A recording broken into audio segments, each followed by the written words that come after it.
ಒಂದ್ಸಲ ಈ ವಿಡಿಯೋ ನೋಡ್ಕೊಂಡು ಬನ್ನಿ. Hi guys, Sudeep sir last ಅಲ್ಲಿ ಹೇಳಿದ್ರು ಮಿಡ್ ವೀಕ್ ಎಲಿಮಿನೇಷನ್ ಇರುತ್ತೆ ಅಂಡ್ ಈ ವಾರ ಒಂದೇ ವಾರದಲ್ಲಿ 2 ಸಾರಿ ವೋಟಿಂಗ್ ಟೈಮ್ ಇರುತ್ತೆ. ಮಿಡ್ ವೀಕ್ ಎಲಿಮಿನೇಟ್ ಆದ್ಮೇಲೆ ಒಂದ್ಸಾರಿ ಇರುತ್ತೆ. ಇವಾಗ ವೋಟಿಂಗ್ ಲೈನ್ ಓಪನ್ ಆಗಿದೆ. ದಯವಿಟ್ಟು ಎಲ್ಲರೂ ಹೋಗಿ ಗಿಲ್ಲಿಗೆ ವೋಟ್ ಮಾಡಿ. ಯಾಕೆ ಅಂದ್ರೆ ಇಷ್ಟು ದಿನ ಮಾಡಿದ್ದೇ ಒಂದ್ ಲೆಕ್ಕ, ಇನ್ಮೇಲೆ ಒಂದ್ ಲೆಕ್ಕ. ಇನ್ಮೇಲೆ ಯಾರಿಗೆ ಎಷ್ಟು ವೋಟ್ ಹಾಕಿ ಉಳಿಸ್ಕೊಂತಾರೋ ಅದು ಇಂಪಾರ್ಟೆಂಟ್. ಯಾರಿಗೆ ಅತಿ ಹೆಚ್ಚು ವೋಟ್ ಬರ್ತದೋ ಅವರು ಗೆಲ್ತಾರೆ.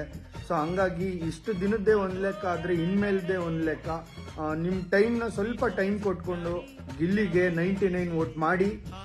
ಸೊ ಹಂಗಾಗಿ ವೋಟ್ ಡಿವೈಡ್ ಮಾಡಬೇಡಿ. ಆಮೇಲೆ ಮಾಡೋಣ, ನಾಳೆ ಮಾಡೋಣ ಅಂತ ಸ್ಕಿಪ್ ಮಾಡಬೇಡಿ. ದಯವಿಟ್ಟು ಅಷ್ಟು ದಿನದಿಂದನೇ ಬೆಳೆಸ್ಕೊ ಬಂದಿದ್ದೀರಾ, ನೀವೇ ಬೆಳೆಸಿರೋದು. ಸೊ ನೀವೇ ಸಪೋರ್ಟ್ ಮಾಡಿರೋದು. ಹಂಗಾಗಿ ಇವಾಗ ಲಾಸ್ಟ್ ಇನ್ನು 2 ಟೈಮ್ಸ್ ವೋಟಿಂಗ್ ಇದೆ ಅಷ್ಟೇ. ಈಗ ವೋಟಿಂಗ್ ಲೈನ್ ಓಪನ್ ಆಗಿದೆ. ಬೇಗ 99 ವೋಟ್ಸ್ ಗಿಲ್ಲಿಗೆ ವೋಟ್ ಮಾಡಿ. ನನ್ನ ಅಕೌಂಟ್ ಫಾಲೋ ಮಾಡ್ಕೊಳ್ಳಿ. ಮತ್ತೆ ನೋಡಿ ಅಣ್ಣ, ಗಿಲ್ಲಿ ಫ್ಯಾನ್ಸು ಎಷ್ಟು ಸಪೋರ್ಟ್ ಮಾಡ್ತಿದ್ದಾರೆ. ನಿಮಗೆ ಗಿಲ್ಲಿ ಇಷ್ಟ ಅನಿಸಿದರೆ ಸಪೋರ್ಟ್ ಮಾಡಿ, ಹಾಗೆ ಗೆಲ್ಲಿಸಿ.